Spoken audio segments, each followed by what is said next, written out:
Please subscribe the channel. ಕತೆಗಳನ್ನ ಅತಿ ಹೆಚ್ಚಿನ ಸಂಖ್ಯೆಯಲ್ಲಿ ಶೇರ್ ಮಾಡಿ, ಲೈಕ್ ಮಾಡಿ ಮತ್ತು ಕಮೆಂಟ್ ಮಾಡಿ.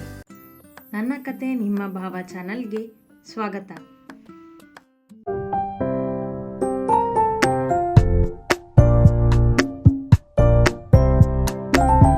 ಕೈತುಂಬ ಹಸಿರು ಬಳೆ, ಕೆಂಪಾಗಿರುವ ಮೆಹಂದಿ, ಮೊಗದಲ್ಲಿ ಮದುವೆ ಆಗುತ್ತಿರುವ ಖುಷಿ. ದಂತದ ಬೊಂಬೆಯಾಗಿದ್ದಳು ಜಾಹ್ನವಿ. ಹಠಮಾರಿ ಸೋಮಾರಿ ಆಗಿದ್ದ ಹೆಣ್ಣು ಈಗ ದೊಡ್ಡ ಕಂಪನಿಯ ಜವಾಬ್ದಾರಿ ತೆಗೆದುಕೊಂಡಿರುವುದಲ್ಲದೆ ಮದುವೆಯಾಗಿ ಸಂಸಾರವೆಂಬ ಜವಾಬ್ದಾರಿಯನ್ನು ಹೊರಲು ಸಿದ್ಧಳಾಗಿದ್ದಳು. ಇದು ಪ್ರೀತಿ ಮಾಡಿ ಆಗುತ್ತಿರುವ ಮದುವೆಯೂ ಅಲ್ಲ, ಮನೆಯ ಹಿರಿಯರು ನೋಡಿ ನಿಶ್ಚಯಿಸಿದ ಮದುವೆಯೂ ಅಲ್ಲ. ಸಿದ್ಧಾರ್ಥನ ಜೀವನದಲ್ಲಿ ಖುಷಿ ತುಂಬಬೇಕೆಂದು ತಾನೇ ನಿರ್ಧರಿಸಿ ಆಗುತ್ತಿರುವ ಮದುವೆ. ಅದು ಅವಳ ಜೀವನವನ್ನೇ ಬದಲಾಯಿಸುವುದೆಂದು ಗೊತ್ತಿದ್ದರೂ ಅವನ ಖುಷಿಗಾಗಿ ಯೋಚಿಸಿತ್ತು ಹುಡುಗಿ. ಇನ್ನು ಸಿದ್ಧಾರ್ಥ್ ಈಗಲೂ ಚಡಪಡಿಸುತ್ತಲೇ ಇದ್ದ. ಅವಳ ಜೀವನ ತನ್ನ ಕೈಯಿಂದ ಹಾಳಾಗುವುದೇನೋ ಎಂಬ ಭಯ ಅವನಿಗೆ. ಆದರೆ ಮದುವೆ ಆಗದೆ ಒಂಟಿಯಾಗಿದ್ದು ಹಾಳಾದರೆ ಅದು ತನ್ನಿಂದ ಕ್ಷಮಿಸಲಾರದ ತಪ್ಪೆಂದು ತಿಳಿದೇ ಮದುವೆಯಾಗುವ ಗಟ್ಟಿ ಮನಸ್ಸು ಮಾಡಿದ್ದ. ಚಂದ್ರು ಮದುವೆಗಿಂತ 2 ದಿನ ಮೊದಲೇ ಬಂದು ಸಿದ್ಧಾರ್ಥನ ಜೊತೆ ಕೈಗೂಡಿಸಿದ್ದ. ಶೋಭಾ ಗಂಡಿನ ಮನೆಯಲ್ಲಿ ಏನೇನೋ ಕಾರ್ಯಗಳು ನಡೆಯಬೇಕೋ ಎಲ್ಲವನ್ನೂ ಮಾಡಿದ್ದರು ಸಂಬಂಧಿಕರ ಜೊತೆಗೂಡಿ. ಅದೆಲ್ಲವೂ ತೋರಿಕೆಯೇ ಅಲ್ಲದೆ ಸಿದ್ಧಾರ್ಥನ ಬಳಿ ಹಣ ಕೀಳುವ ಉಪಾಯ ಕೂಡ. ಆದರೆ ಅದಕ್ಕೆ ಅವ ಬಲಿಯಾಗದಂತೆ ವಾಸು ತಡೆದಿದ್ದರು ಪ್ರತಿ ಬಾರಿಯೂ. ಅಂದು ಮದುವೆಯ ಹಿಂದಿನ ದಿನ ಎಂಗೇಜ್ಮೆಂಟ್ ಮಾಡಿ ಮುಗಿಸಿದ್ದರು. ಸಿದ್ಧಾರ್ಥನ ಕೈಬೆರಳಿಗೆ ವಜ್ರದ ಹರಳಿನ ಉಂಗುರವನ್ನು ತೊಡಿಸಿದ್ದಳು ಜಾಹ್ನವಿ. ಇನ್ನು ಸಿದ್ದು ಶೋಭಾ ಹಾರಿಸಿದ್ದ ಉಂಗುರವನ್ನು ಅವಳ ಬೆರಳಿಗೆ ಹಾಕಿದ್ದ. ಕಿವಿಯೋಲೆ ಜಾಹ್ನವಿಗೆ ಕೊಟ್ಟಿದ್ದರೂ ಅವಳು ತನ್ನ ಬಟ್ಟೆಗೆ ತಕ್ಕಂತೆ ಬೇರೆಯ ಕಿವಿಯೋಲೆ ಹಾಕಿದ್ದಳು. ಹರೀಶ್ ತಮ್ಮ ಕರ್ತವ್ಯವೆಂದು ಸಿದ್ಧಾರ್ಥನಿಗೆ ಚಿನ್ನದ ಸರ, ಬ್ರಾಸ್ಲೆಟ್ ಮಾಡಿಸಿದ್ದರು. ಅದನ್ನು ಮಾರನೇ ದಿನ ಮದುವೆಯಲ್ಲಿ ಹಾಕುವವರಿದ್ದರು. ಜಾಹ್ನವಿ ಖುಷಿಯಿಂದ ಎಲ್ಲ ಕ್ಷಣಗಳನ್ನು ಅನುಭವಿಸಿದ್ದಳು. ಆದರೆ ಸಿದ್ದು ಅವಳ ಜಾಗದಲ್ಲಿ ಪ್ರತಿ ಕ್ಷಣವೂ ಕುಮುದಾಳನ್ನೇ ನೆನೆದಿದ್ದ. ಈ ಸುಂದರ ಕ್ಷಣಗಳನ್ನು ಅವಳ ಜೊತೆ ಸವಿಯಬೇಕಿತ್ತಲ್ಲವೇ? ಅದು ಅವನನ್ನು ಹಿಂಸಿಸುತ್ತಲೇ ಇತ್ತು ಪ್ರತಿ ಬಾರಿ ನೆನೆದಾಗಲೆಲ್ಲ. ಆ ರಾತ್ರಿ ಒಬ್ಬನೇ ನಿಂತಿದ್ದ ತನ್ನ ಕೋಣೆಯ ಬಳಿ. ಅವನ ಜೊತೆ ಮಾತನಾಡಬೇಕೆಂದೇ ಬಂದ ಜಾಹ್ನವಿ ಸಿದ್ದು ಎಂದು ಕರೆದಳು ಹಿಂದಿನಿಂದ. ಅವ ತಿರುಗಿ ನಿಂತ. ಯಾಕೆ ಜಾಹ್ನವಿ, ಇನ್ನೂ ನಿದ್ದೆ ಬಂದಿಲ್ವಾ ಎಂದು ಕೇಳಿದ. ನಿನಗೆ ನಿದ್ದೆ ಬಂದಿಲ್ವಾ ಕೇಳಿದಳು ಪ್ರತಿಯಾಗಿ. ಇಲ್ಲ, ಸಪ್ಪೆಯಾಗಿ ನುಡಿದ. ಅವನ ಬೇಸರ ಅರಿತವರಂತೆ ಕುಮುದ ನೆನಪಾಗ್ತಿದ್ದಾಳ ಸಿದ್ದು ಎಂದು ಕೇಳಿದಳು ನೇರವಾಗಿ. ಹೌದೆನ್ನಲಾಗದೆ ತಿರುಗಿ ನಿಂತ ಅವ. ಅವನ ಕೈ ಹಿಡಿದು ತನ್ನತ್ತ ತಿರುಗಿಸಿಕೊಂಡ ಜಾಹ್ನವಿ, ಇಷ್ಟೊಂದು ಬೇಜಾರಾಗ್ಬಿಡ ಸಿದ್ದು. ಕುಮುದ ಯಾವಾಗಲೂ ನಮ್ಮಿಬ್ಬರ ಜೊತೆ ಇರ್ತಾಳೆ. ನಾನು ನಿನ್ನ ಹೆಂಡತಿ ಆಗ್ತಿದ್ದೀನಿ ಅಂತ ನೀನು ಅವಳು ಪ್ರೀತಿನ ನನಗೆ ಕೊಡೋದಕ್ಕೆ ನೋಡಬೇಡ. ನೀನು ಅವಳನ್ನೇ ಪ್ರೀತಿಸ್ತಾನೇ ಇರು. ಆದರೆ ನಿನ್ನ ಖುಷಿ ನನಗೆ ಕೊಡು ಅಷ್ಟೇ. ಕುಮುದ ನಮ್ಮಿಬ್ಬರ ಮನದಲ್ಲಿ ಯಾವಾಗಲೂ ಇರ್ತಾಳೆ. ಅವಳು ಈ ಮದುವೆ ನೋಡಿ ಖುಷಿ ಆಗ್ತಾಳೆ, ನಮ್ಮಿಬ್ಬರಿಗೂ ಆಶೀರ್ವಾದ ಮಾಡ್ತಾಳೆ. ಚಂದದಿಂದ ನುಡಿದಾಗ ಅವನಿಗೆ ನೆಮ್ಮದಿ. ತನ್ನ ಮನದ ನೋವನ್ನು ಅರಿತಳೆ ಇವಳು ಎನ್ನಿಸಿತವನಿಗೆ. ಹೋಗು, ತುಂಬ ಲೇಟಾಗಿದೆ, ಮಲಗು ಈಗ. ನಾಳೆ ನಿನ್ನ ಮದುವೆ ಕೈ ಬಿಡಿಸಿಕೊಂಡು ಎಂದ ತಮಾಷೆಯಾಗಿ. ನೀನು ಮಲಗು ಹೋಗು. ನನಗಷ್ಟೇ ಅಲ್ಲ, ನಿನಗೂ ಲೇಟಾಗಿದೆ. ನನ್ನ ಮದುವೆ ಇರೋದು ನಿನ್ನ ಜೊತೆನೆ ಎಂದಳು ಅವನ ಕಾಲೆಳೆಯುತ್ತಾ. ಸಣ್ಣ ನಗು ಮೂಡಿತು ಇಬ್ಬರ ಮೊಗದಲ್ಲೂ. ಮಾರನೇ ದಿನ ಮದುವೆಯ ದಿನವಾಗಿದ್ದರಿಂದ ಹಿರಿಯರು ಹೇಳಿದಂತೆ ಎಲ್ಲ ಕಾರ್ಯಗಳು ಶುರುವಾಗಿದ್ದವು. ಮದುಮಕ್ಕಳಿಗೆ ಅರಿಶಿಣ ಹಚ್ಚುವುದು, ಹೋಮ, ಹೀಗೆ ಪ್ರತಿಯೊಂದು ಕಾರ್ಯವನ್ನು ವಾಸು ಮತ್ತು ಹರೀಶ್ ದಂಪತಿಗಳು ಮುಂದೆ ನಿಂತುಕೊಂಡೇ ನೆರವೇರಿಸಿದ್ದರು. ಇದರಲ್ಲಿ ಶೋಭಾರವರು ಏನೂ ರಗಳೆ ತೆಗೆದಿರಲಿಲ್ಲ. ಕಾರಣ ಇಷ್ಟೇ, ಸಿದ್ದು ಈಗ ಜಾಹ್ನವಿಯ ಆಸ್ತಿ ಹಣ ಬೇಡವೆಂದರೂ ಜಾಹ್ನವಿ ಮನೆಗೆ ಸೊಸೆಯಾಗಿ ಬಂದ ನಂತರ ತಾವು ಏನಾದರೂ ಉಪಾಯ ಮಾಡಿ ಅವಳಿಂದ ತಮ್ಮ ಇಷ್ಟಗಳನ್ನೆಲ್ಲ ಈಡೇರಿಸಿಕೊಳ್ಳಬಹುದೆಂದು. ಚಂದ್ರು ಮನೆಯ ಮಗನಂತೆ ಎಲ್ಲ ಜವಾಬ್ದಾರಿ ತೆಗೆದುಕೊಂಡು ಮದುವೆ ಮನೆಯ ತುಂಬ ಓಡಾಡಿದ್ದ. ಅಂಬಿಕಾ ಅಣ್ಣನ ಮದುವೆ ಎಂಬ ಖುಷಿಯಲ್ಲಿದ್ದಳು ಅವನ ಜೊತೆಯೇ.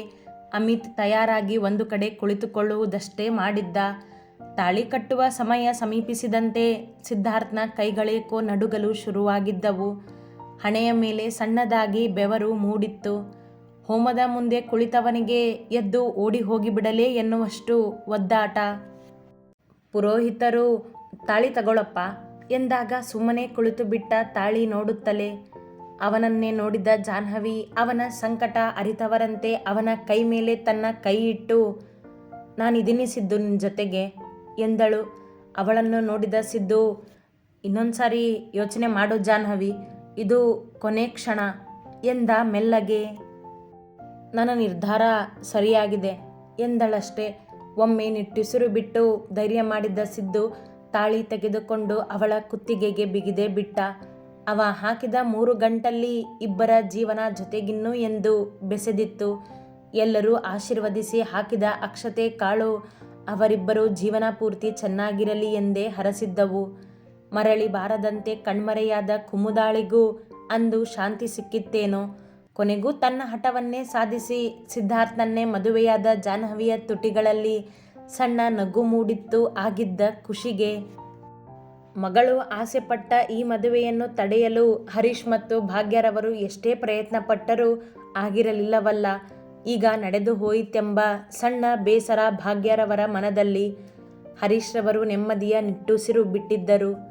ಬಂದ ಅತಿಥಿಗಳು ವಧುವರರನ್ನು ಹಾರೈಸಿ ಉಡುಗೊರೆ ಕೊಟ್ಟು ಹೋಗಿದ್ದರು. ಹರೀಶ್ ರವರು ಮದುವೆಗೆ ಹೆಚ್ಚು ಸಂಬಂಧಿಕರನ್ನು ಕರೆದಿರಲಿಲ್ಲ. ಅತಿಥಿಗಳು ಹೆಚ್ಚೇನೂ ಬರುವುದಿಲ್ಲ ಎಂದುಕೊಂಡರು. ಸಿದ್ಧಾರ್ಥ್ ಅಂದುಕೊಂಡಿದ್ದಕ್ಕಿಂತ ಹೆಚ್ಚೇ ಬಂದಿದ್ದರು. ಎಲ್ಲ ಕಡೆಯೂ ಚಂದ್ರು ನಿಭಾಯಿಸಿದ್ದ. 4 ಗಂಟೆಯ ಹೊತ್ತಿಗೆ ಕಲ್ಯಾಣ ಮಂಟಪವೇ ಖಾಲಿಯಾಗಿತ್ತು ಮನೆಯವರನ್ನು ಬಿಟ್ಟು. ಸಿದ್ಧಾರ್ಥ್ ಮತ್ತು ಜಾಹ್ನವಿ ಊಟ ಮಾಡಿ ತಮ್ಮಿಬ್ಬರ ಒಂದಿಷ್ಟು ಫೋಟೋ ತೆಗೆಸಿಕೊಂಡು ಮನೆಯ ದಾರಿ ಹಿಡಿದಾಗ ಸಂಜೆಯಾಗಿತ್ತು. ಎಲ್ಲವೂ ಸರಳವಾಗಿ ಮುಗಿದು ಹೋಗಿತ್ತು. ಮನೆಯ ಬಾಗಿಲಿಗೆ ಬಂದು ನಿಂತ ನವದಂಪತಿಗಳನ್ನು ಆರತಿ ಮಾಡಿಯೇ ಒಳ ಕರೆದುಕೊಂಡಿದ್ದರು ಶೋಭಾ.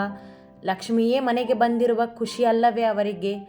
ಸೇರೊದ್ದು ಒಳಬಂದ ಜಾಹ್ನವಿ ಮೊದಲು ದೇವರ ಮುಂದೆ ದೀಪ ಹಚ್ಚಿದ್ದಳು. ನಂತರ ಇಬ್ಬರೂ ಎಲ್ಲರ ಕಾಲಿಗೂ ನಮಸ್ಕರಿಸಿ ಕುಳಿತಾಗ ಅಂಬಿಕಾ ಟೀ ಮಾಡಿ ತಂದುಕೊಟ್ಟಳು. ಹರೀಶ್ ಮತ್ತು ಭಾಗ್ಯ ಟೀ ಕುಡಿದು ಮೇಲೆದ್ದಾಗ ಮಗಳನ್ನು ಬಿಟ್ಟು ಹೋಗುವ ದುಃಖ ತಡೆಯಲಾಗದೆ ಅಳಲು ಶುರು ಮಾಡಿದರು.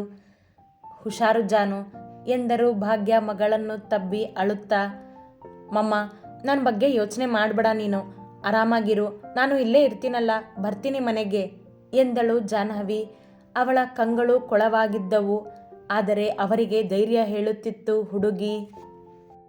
ಹಾ ಮಗಳೇ, ನಾವು ಇಲ್ಲೇ ಇರ್ತೀವಿ, ನಮ್ಮನ್ನ ಮರೆತು ಗಂಡ ಹೇಳ್ದಾಗೆ ಅನ್ಬೇಡ ಎಂದರು ಹರೀಶ್. ಸಿದ್ಧಾರ್ಥನ ಸ್ವಾಭಿಮಾನದ ಗುಣ ಅರಿತು. ಅದು ಅವನಿಗೆ ಅರ್ಥವಾಯಿತು ಕೂಡ. ನೋಡ್ಯಾಡಿ, ಸಿದ್ದು ನಿಮ್ಮ ವಿಷಯದಲ್ಲಿ ನನ್ನನ್ನು ಯಾವತ್ತೂ ತಡೆಯೋದಿಲ್ಲ ಎಂದಳು ಜಾಹ್ನವಿ ಕಣ್ಣಂಚು ಒತ್ತಿಕೊಂಡು. ಹೌದಾ ಸಿದ್ದು ಕೇಳಿದರು ಹರೀಶ್ ಅವನನ್ನು ನೋಡಿ. ಸರಿಯಾಗೇ ಹೇಳಿದಾಳಲ್ಲ ಸರ್, ನಿಮಗಿರೋದು ಒಬ್ಬಳೇ ಮಗಳು, ಅವಳು ಯಾವಾಗ ಬೇಕಾದರೂ ನಿಮ್ಮ ಮನೆಗೆ ಬರಬಹುದು, ಹಾಗೆ ನೀವು ಕೂಡ ಯಾವಾಗ ಬೇಕಾದರೂ ಮಗಳನ್ನು ನೋಡೋದಕ್ಕೆ ಬರಬಹುದು ಎಂದ. ಅವನ ಮಾತುಗಳು ಎಂದೂ ಬದಲಾಗದು. ಗೊತ್ತು ಸಿದ್ದು ನನಗೆ, ಹಾಗೆ ಮಾತಿಗಂದೆ ಅಷ್ಟೇ ಎಂದರು. ನಮ್ಮ ಸಿದ್ದು ಸರಿಯಾಗಿ ಹೇಳಿದಾನೆ, ನಿಮ್ಮ ಮಗಳ ಬಗ್ಗೆ ನೀವು ಯೋಚನೆ ಮಾಡಬೇಡಿ, ಅವಳು ಯಾವಾಗಲೂ ಖುಷಿಯಾಗಿರ್ತಾಳೆ ಇಲ್ಲಿ. ಆದರೆ ಮದುವೆಯಲ್ಲಿ ಹುಡುಗಿ ಏನೋ ತಂದಿಲ್ವಾ ಗಂಡನ ಮನೆಗೆ ಅಂತ ಕೇಳ್ತಿದ್ರು ಸಂಬಂಧಿಕರು. ನಾನಲ್ಲ, ನಮ್ಮ ಸಂಬಂಧಿಕರು ಕೇಳ್ತಾರೆ ನೋಡಿ, ಅದಕ್ಕೆ ಎಂದು ರಾಗ ಎಳೆಯುತ್ತಾ ತಲೆ ಕೆರೆದುಕೊಂಡರು ಶೋಭಾ. ಅದು ಸಂಬಂಧಿಕರ ಮಾತೇನಲ್ಲ, ಅವರ ಮಾತೇ ಆಗಿತ್ತೆಂದು ಎಲ್ಲರಿಗೂ ಗೊತ್ತು. ಅದೆಲ್ಲ ನಾಳೆ ಎಂದು ಹೇಳುತ್ತಿದ್ದ ಹರೀಶ್ ರವರ ಮಾತನ್ನು ತಡೆದ ಸಿದ್ದು, ಇಲ್ಲ ಸರ್, ಅದೆಲ್ಲ ಏನೂ ಬೇಡ, ನಮ್ಮ ಮನೆಯಲ್ಲಿ ಎಲ್ಲನೂ ಇದೆ ಎಂದ. ಕೋಪಗೊಂಡ ಶೋಭಾರವರು, ಸಿದ್ದು ಇದೆಲ್ಲ ನಿನಗೆ ಗೊತ್ತಾಗೋದಿಲ್ಲ ಎಂದು ಅವನನ್ನೇ ಸುಮ್ಮನಿರಿಸಲು ನೋಡಿದರು. ಇಲ್ಲ ಚಿಕ್ಕಮ್ಮ, ಜಾಹ್ನವಿ ತವ್ರ ಮನೆಯಿಂದ ಏನನ್ನೂ ತರೋದಿಲ್ಲ ಎಂದ ಗಂಭೀರವಾಗಿ. ಅಳಿಯನೆಂದು ಹರೀಶ್ ರವರು ಆಗಲೇ ಅವನಿಗೆ ಕೊರಳಿಗೆ ಚೈನ್, 2 ಉಂಗುರ, ಬ್ರಾಸ್ಲೆಟ್ ಹಾಕಿದ್ದರು. ಅದೇ ಅವನಿಗೆ ಭಾರವಾಗಿತ್ತು. ಇನ್ನು ಅವರಿಂದ ಅದು ಇದು ಎಂದು ತೆಗೆದುಕೊಂಡು ಮತ್ತಷ್ಟು ನಾಚಿಕೆ ಪಡಲು ಅವನಿಂದಾಗದು. ದೊಡ್ಡ ಮನೆಯ ಹುಡುಗಿಯನ್ನೇ ಮದುವೆ ಆಗಿದ್ದಾನೆ ಎಂದು ಯಾರೂ ಅವನಿಗೆ ಅಣಕಿಸಬಾರದಲ್ಲ. ಎಲ್ಲ ರೀತಿಯಿಂದಲೂ ಯೋಚನೆ ಮಾಡಿದ್ದ ಅವ. ಹೌದು ಸರ್, ನಮಗೆ ನಿಮ್ಮ ಮಗಳು ಸೊಸೆಯಾಗಿ ಬಂದಿರೋದೇ ಖುಷಿ, ಮತ್ತೇನೂ ಬೇಡ ನಮಗೆ ಎಂದರು ವಾಸು. ಅಲ್ಲರಿ, ಮತ್ತೆ ಮಧ್ಯೆ ಬಾಯಿ ತೆರೆದರು ಶೋಭಾ.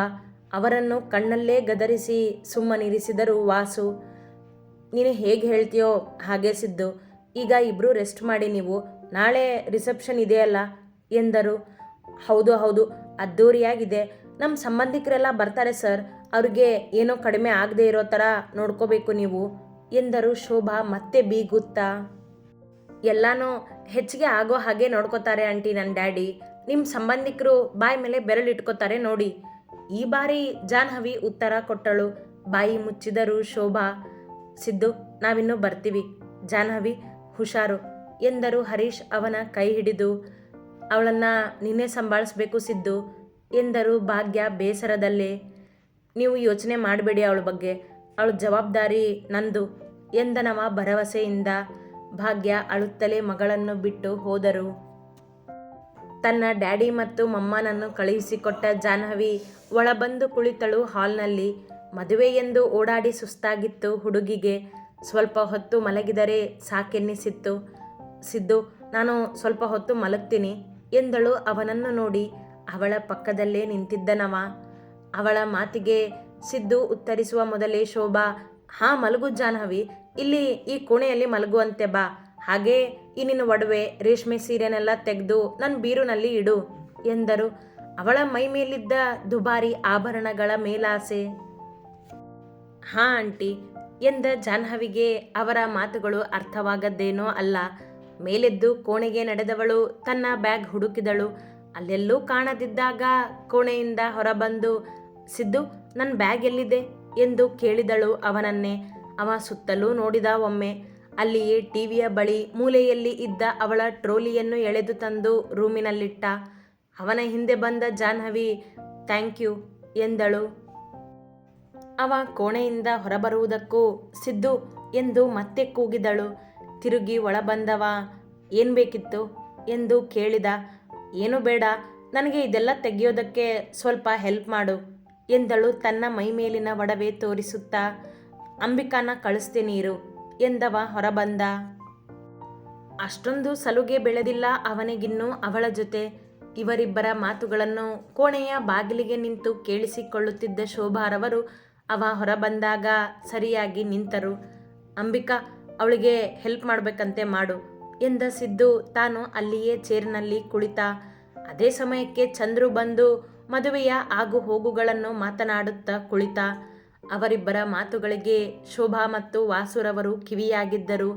ಅವರ ಮಾತು ಮುಗಿಯುವಷ್ಟರಲ್ಲಿ ಜಾಹ್ನವಿ ಚಂದದ ಕುರ್ತಾ ತೊಟ್ಟು ಹೊರಬಂದಳು. ಹೇಗಿದ್ದೀರಾ ಮೇಡಮ್, ನಿಮ್ಮನ್ನ ಪರಿಚಯನೇ ಮಾಡಿಸ್ಲಿಲ್ಲ ನೋಡಿ ಸಿದ್ದು ಎಂದ ಚಂದ್ರು ಜಾಹ್ನವಿಗೆ ತಮಾಷೆಯಾಗಿ ಮಾತನಾಡುತ್ತಾ. ಅವಳು ಮಾತನಾಡದೆ ಸಿದ್ದುನನ್ನೇ ನೋಡಿದಳು. ಜಾಹ್ನವಿ, ಇವನು ನನ್ನ ಗೆಳೆಯ ಚಂದ್ರು ಎಂದ ಸಿದ್ದು ಅವನನ್ನು ಪರಿಚಯಿಸುತ್ತಾ. ಹಲೋ ಎಂದಳು ಜಾಹ್ನವಿ. ಒಂಟಿಯಾಗಿರ್ತಿದ್ದ ನನ್ನ ಗೆಳೆಯನನ್ನು ಸಂಸಾರಿ ಮಾಡಿದ್ರಿ ನೀವು. ಚೆನ್ನಾಗಿ ನೋಡ್ಕೊಳ್ಳಿ ಮೇಡಮ್, ಇನ್ಮೇಲಾದರೂ ಖುಷಿಯಾಗಿರಲಿ ಅವನು ಎಂದ ಚಂದ್ರು ಶೋಭಾರನ್ನು ಓರೆಗಣ್ಣಿನಲ್ಲಿ ನೋಡುತ್ತಾ. ಅಂದರೆ ಅವನು ಇಷ್ಟು ದಿನ ಖುಷಿಯಾಗಿರಲಿಲ್ವೇನೋ ಒರಟಾಗಿ ಕೇಳಿದರು ಶೋಭಾ ಅವನಿಗೆ.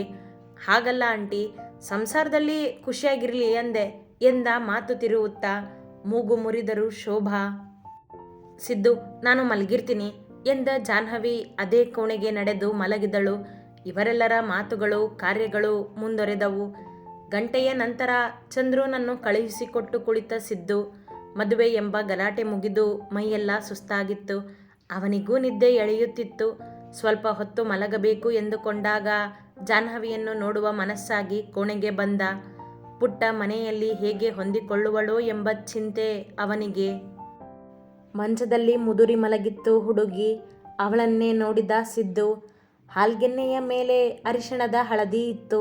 ಹಣೆಯ ಮೇಲೆ ತಾನಿಟ್ಟ ಕುಂಕುಮ ರಾರಾಜಿಸುತ್ತಿತ್ತು. ಬೆಳ್ಳನೆಯ ಮೊಗ ಆಗಿದ್ದ ಸುಸ್ತಿಗೆ ಚಿಕ್ಕದಾಗಿತ್ತು. ಅವಳೆದೆಯ ಮೇಲೆ ತಾನು ಕಟ್ಟಿದ ತಾಳಿ ಹೊಳೆಯುತ್ತಿತ್ತು.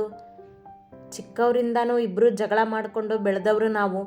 ನನ್ನನ್ನು ಕಂಡ್ರೇ ಆಗ್ತಿರ್ಲಿಲ್ಲ ನಿನಗೆ.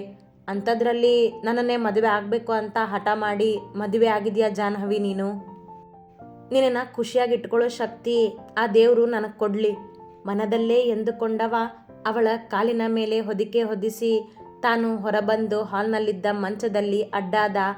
ಆಗಿದ್ದ ಸುಸ್ತಿಗೆ ನಿದ್ದೆ ಬೇಗ ಸೆಳೆಯಿತು ಅವನನ್ನು. ಅತಿ ಹೆಚ್ಚಿನ ಕಥೆಗಳಿಗಾಗಿ ಹಿಂಬಾಲಿಸಿ ಪ್ರತಿಲಿಪಿ ಆ್ಯಪ್ನಲ್ಲಿ ಪ್ರತಿಮಾ SH ಅವರನ್ನು.